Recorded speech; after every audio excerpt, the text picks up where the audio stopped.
Oke guys, Assalamualaikum warahmatullahi wabarakatuh. Welcome back to my channel. Apa kabar kalian semua seluruh subscriber setia yang hari ini masih tetap memberikan support dan dukungan terhadap channel ini. Terima kasih banyak untuk kalian yang mungkin sudah menekan tombol subscribe dan tanda loncengnya.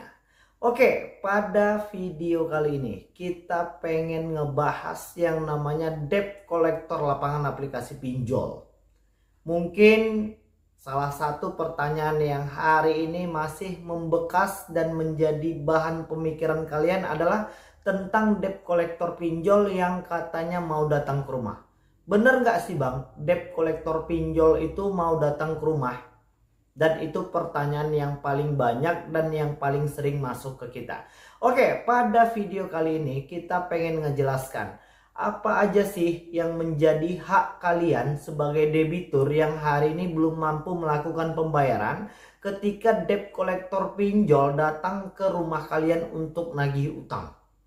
Wow, jadi kalau seandainya nanti debt collector pinjolnya beneran datang ke rumah kalian, kalian punya hak untuk mempertanyakan beberapa hal yang mungkin untuk memastikan apakah mereka memang benar-benar dari debt collector aplikasi pinjol yang hari ini sedang kalian gunakan. Oke, mungkin pertanyaannya hari ini yang paling banyak, bang, aplikasi ini ada nggak sih ya debt collector lapangannya? Aplikasi ini B, A, C, D segala macam, ada nggak sih ya debt collector lapangannya? Itu pertanyaan yang paling banyak dan mungkin yang paling kalian resahkan. Jadi per hari ini aku pengen ngasih tahu dulu sebelum kita pengen lanjut ke bab permasalahan yang akan kita bahas pada video kali ini. Untuk aplikasi pinjol yang mungkin sudah punya debt collector lapangan itu masih hanya baru satu. Berdasarkan beberapa pengakuan dari teman-teman kita yang sudah pernah didatangin sama debt collector dari aplikasi kredit pintar, itu pun hanya untuk wilayah Jakarta doang. Selain dari wilayah Jakarta masih jarang diketemukan.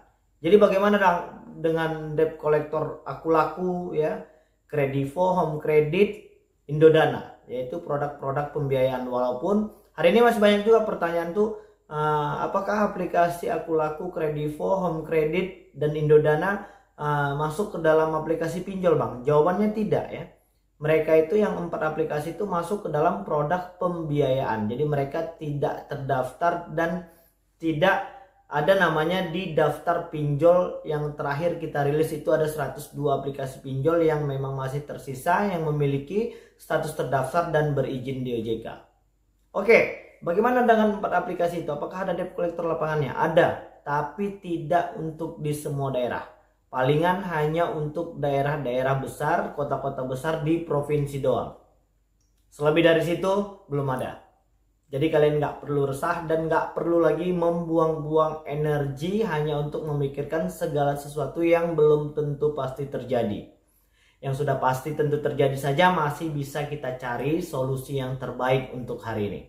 Oke, jadi kalau seandainya hari ini debt collector pinjol mau datang ke rumah kalian, apa sih bang yang akan menjadi hak kita ketika debt collector pinjol itu memang beneran datang ke rumah?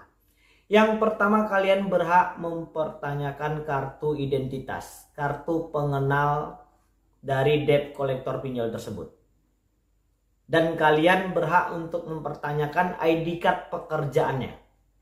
Jadi kalian bisa sesuaikan nama identitas di KTP dengan ID card pekerjaan. Itu untuk di tahap awal.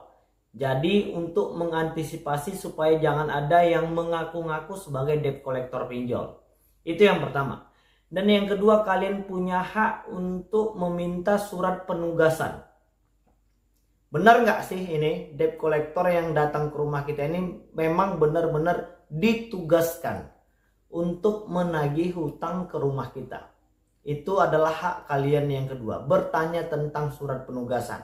Dan yang ketiga adalah surat kuasa penagihan. Jadi harus jelas ya, semuanya nggak boleh sembarangan mengaku-ngaku, apalagi melakukan tindakan-tindakan anarkis yang mungkin bisa membahayakan kita sebagai debitur. Dan hal ini dilakukan untuk mencegah penipuan, karena hari ini banyak juga yang menjadi korban penipuan yang mengaku dari debt collector aplikasi pinjol, yang mungkin sudah punya niat bayar, mencicil misalnya, tapi hanya disertakan kwitansi. Jadi aku pengen ngasih tahu kalau seandainya kalian punya hutang itu di aplikasi, kalau memang ada debt collector yang mau datang ke rumah itu, ya kalau memang mau cicil melalui aplikasi, jauh lebih aman ketimbang kalian menitipkan uang kepada debt collector yang udah datang ke rumah kita. Mengantisipasi tindak tanduk penipuan. Itu yang ketiga, surat kuasa penagihan. Dan yang keempat, kalian berhak untuk bernegosiasi. Jadi jangan lagi memiliki pemikiran yang mengkhawatirkan ini itu segala macam. Debt collector pinjol itu tidak mungkin mengambil barang-barang yang ada di rumah kita. Kalau seandainya hal itu terjadi bagaimana bang? Teriakin maling sekalian. Hukum sudah melarang. Mereka tidak boleh melakukan tindakan-tindakan anarkis, mengambil barang-barang yang ada di rumah, atau mungkin mencaci maki dengan bahasa yang tidak baik, mempermalukan debitur yang hari ini belum mampu melakukan pembayaran, atau mungkin menjatuhkan harkat martabat manusia. Itu sudah diatur dalam undang-undang. Jadi tidak boleh lagi semena-mena. Jadi itulah tadi beberapa hal yang akan menjadi hak kalian ketika memang debt collector pinjol mau datang ke rumah kita. Jadi udah cukup jelas. Yang mungkin kurang jelas kalian boleh bertanya di kolom komentar di bawah video ini. Insya Allah kita masih tetap bantu jawab pertanyaan kawan-kawan yang mungkin hari ini menjadi sumber kegelisahan. Yang pertanyaannya belum mendapatkan jawaban, berarti itu sudah dibahas pada video-video sebelumnya. Oke, jadi mungkin itu dulu yang bisa aku sampaikan. Dan mudah-mudahan video ini bermanfaat untuk kita semua. Assalamualaikum warahmatullahi wabarakatuh.